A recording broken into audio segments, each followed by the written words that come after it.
Hello and a very warm welcome on ESPNcricinfo Match Day T20. Friday entertainment for you from Delhi, where they are hosting Pune. This is the game that's coming up. The Delhi Daredevils against the rising Pune Supergiant. It promises to have lots of stars in action for you. And while you watch them in action in the game, why not get some stars for you in the studio? Brad Hogg is here with me, resplendent in orange.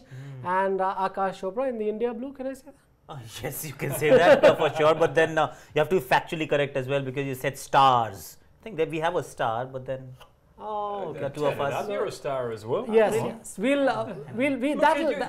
Look at your Twitter followers. Yes, that'll continue. We will continue this love affair between Mr. Hogg and Mr. Chopra as we go along on the program. But let's get some work out of the way. Match day, match points. That's our format. Let's dive straight into our first one, and it's up on your screens now. This is, of course, got to do with the fact that Imran Tahir is no longer available for the rising Pune Supergiants, so they have to go back to an Australian. Not so bad, these Australians. Adam Zampa, 45 seconds each to my guests to get into that conversation. But before we do that, some numbers that will come up on your screens. This is Adam Zampa's performance in since the 2016 IPL, and those are very good numbers. That average is quite low. The economy rate in particular very low. Let's give the Australian first go at this. 45 seconds. Can Zampa replace Imran Tahir adequately, Brad?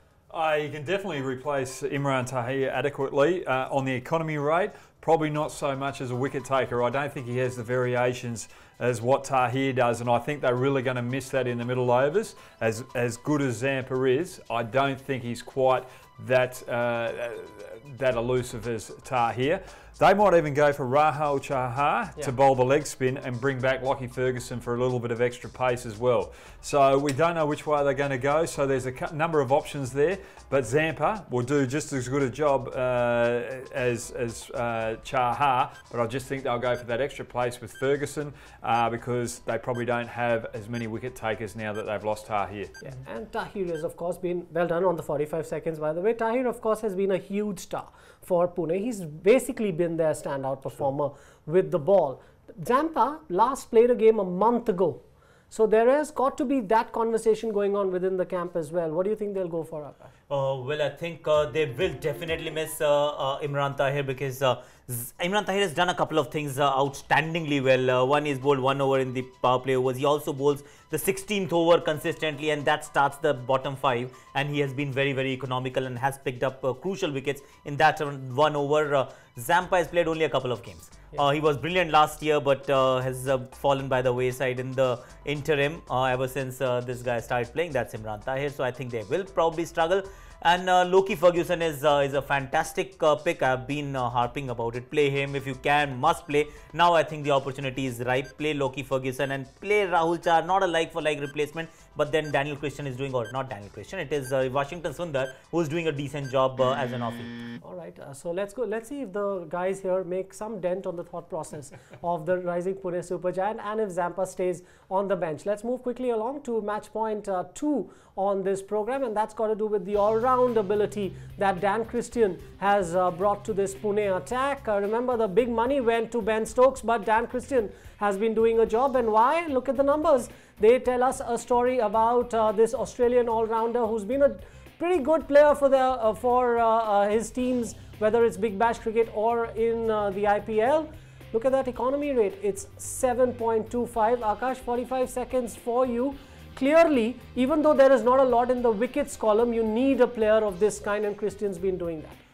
And primarily because he's been bowling in the middle overs. He's been entrusted with that kind of role. Has not bowled in the first 6 overs. It's the Indian recruits and 1 over from Ben Stokes in the top 6 and maybe an over from Tahir. But never it's been the case with Dan Christian. He has though bowled 1 over towards the death overs, 17th or the 18th over he's bowled a few times.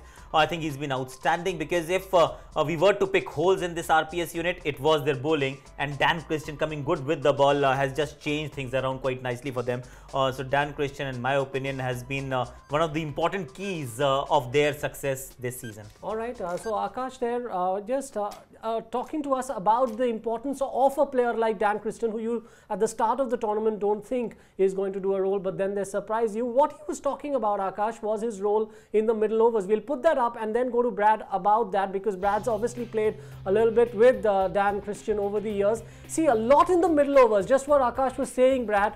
He's taken 4 wickets in that phase, but 15 of his, 23, 28 overs, so more than half his overs coming in the middle overs. Identified role, is this what he is traditionally known to do in all sorts of cricket, even in the big bash, for instance? Yeah, definitely. And look, I'm very happy with his final overs there at the death too, going out 7.37. Now that's very handy for Pune Supergiant, because at the start they didn't have a lot of depth in their bowling, and they'd be licking their lips that Daniel Christian has stood up. I think it's the slower wickets here in those middle overs as well, with an older ball where the ball gets a little sticky in the wicket, and when he wants to bowl a little quicker too, change it up with a faster ball, he's not too slow. He can hurry the batsman up, so he's got great variety there. The wickets over here really suit him, and the other thing is too, they have the luxury not only of his overs, but the way he bats in those final 4 overs, because he's one that could come out, clear the fence from ball 1.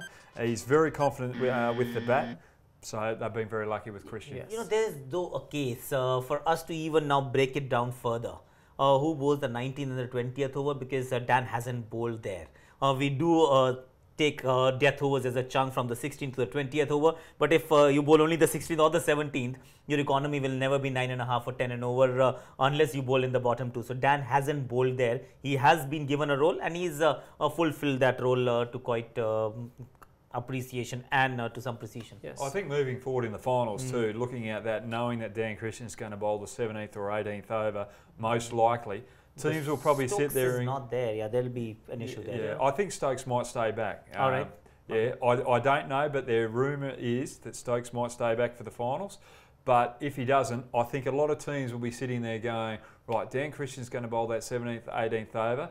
The other bowlers are bowling well in the death. Let's try and take him on if we've got wickets in hand. So it might be a little different kettle of fish for Dan Christian in that. So there's a rumour there that Brad Hogg's hurt, which might actually give us a new story going forward. We'll find out more as we go along. Let's actually look at match point 3, and this has been one of the stranger sort of disappointments, because there's been a bit of a lean patch for Ajinkya Rahane. Is that a cause for concern for Pune? We can establish that as well, because Rahane, of course, star Indian player, one of the key batsmen in that team, opens the batting as well. Let's put some numbers up. These are these are indications of why Ajinkya Rahane hasn't had quite a good run. Just his highest score is 30, no other 50s in there, and that 5th highest score is 22. Brad, when you have a campaign such as the one, you have a team such as Pune, which is not littered with stars, there's a few but not, then you need one of your star Indian performers to come good, and Rahane has been a little bit blow hot, blow cold. Well, to his standards, he's been pretty ordinary, and I've probably been a little harsh with that statement, but I think he'd be quite happy that they're in the finals. Tripathi's doing well, Tawari's doing well, and also you've got Smith and Stokes are starting to do extremely well with the bat, so as well as Dhoni. So he's got that support around him, so it's not a huge headache for the Supergiant. The thing is, he hasn't performed. He's due for a big score. Finals are coming up, and I think on the big stage, knowing that he's picked for the Champions League trophy team now for India, he can relax. He's got no pressure on him. He can just go out there and bat. Expect a big score from him in the finals. Yeah, 4 single-digit scores, Akash, and also I think just 3 scores of over 30 in this tournament for Ajinkya Rahane. Maybe shaving doesn't help. Remember, all these guys, they decided to shave and something happened. But that aside, have you noticed something that's slightly off in his batting this time? You know, I'm slightly perplexed, because since Tripathi is going great guns at the other end, it should have allowed Ajinkya Rahane to just play his natural game, the game that comes naturally to him, and bat deep into the innings. That hasn't happened. He's been trying a few things a little too early for my liking, and I'm sure he might just agree with that statement as well. But then if Pune were to do well, you know, the young guns, the lesser known players can take you till that far, and after that senior guys must take over. So if they reach the playoffs, and I'm sure they will, and then I think it'll be for Rahane to fire, because if he doesn't, I promise you they'll struggle, because Tripathi has been outstanding. He's papered over a few cracks, but then come the playoffs, you need the big guys. let's also actually go ahead. Yes, go ahead. Rahane there. He seems to be getting caught in the slips, caught behind an out point. Usually the times that I've seen him where he's really dominating, he's over the ball and he pierces those gaps along the ground. He's just probably trying to hit the ball a little bit too hard. He's taking his head off it. So just sit back, time it, get it through the gap because you're good enough. Yeah, no better time than this to actually come good in the tournament, especially when you are a pedigreed Indian player. Right, let's look ahead to a head-to-head battle that might be interesting. That's our match point 4 on the program. Delhi, remember, out of the tournament, but this one might provide some sparks. We're not going to see much of this going forward. So Zahir Khan versus MS Dhoni might give us something to look forward to, and there is a reason why we are setting that up, and it'll come up on your screens now. Those numbers, Zahir has had a lot of success against MS Dhoni, but it's not all one-way traffic. You look at right bottom of that chart there and you say, right, 7 dismissals, good. But the strike rate is 177. These are two high-quality Indian players, Akash, and sometimes you see a subplot in a game and you say, right, a little bit of that will be fun to watch. I might just be a party pooper here. I don't think it will be that much of fun this time around because these two guys are playing completely, radically different roles in this IPL. So far, you'll find Zahir Khan bowling in the first 6 overs. Dhoni won't be there. And Zahir will not bowl in the bottom 4. Dhoni will be there. And if he bowls in the middle overs and Dhoni is there, Dhoni is not going to go after him any which way. So I think it might just be a damn squib. If Zahir is bowling, Dhoni might just milk him for a few singles, and that's about it. Because this rivalry, it was outstanding in the past because they were two quality operators. But right now, both guys are at a different stage of their respective careers, and therefore the response might be slightly muted. Apologies to our stats team for digging that up, only for Akash to ruin it for you. However, let's look at it from the perspective of an MS Dhoni. He had that one outstanding performance, Hyderabad, and then it's been a little bit hot, a little bit cold sometimes for him. Come again, this stage of the tournament, forget the battle against Zahir, this stage of the tournament, there's a guy like Dhoni in a crunch situation's got to come good. Well, he's got to come good, but he's got to know his role as well because Tiwari's been doing extremely well. They've been batting him higher up now, and I think they've been chopping and changing that lower order. Dhoni's been coming in the 16th over, but then he's been coming in early in the innings. For me, I think Dhoni should be coming in the latter part of the innings. I think that's where he's most dominant, and he's got to go from ball 1. Allow him to go from ball 1. I think he chews up too many balls for my liking when he's out the top of the innings, and it puts pressure on that lower order when they've got to come out and motor along the run rate. So for me, Dhoni's best suited out 16, put Tiwari or keep Tiwari up the order and allow the young man to flourish.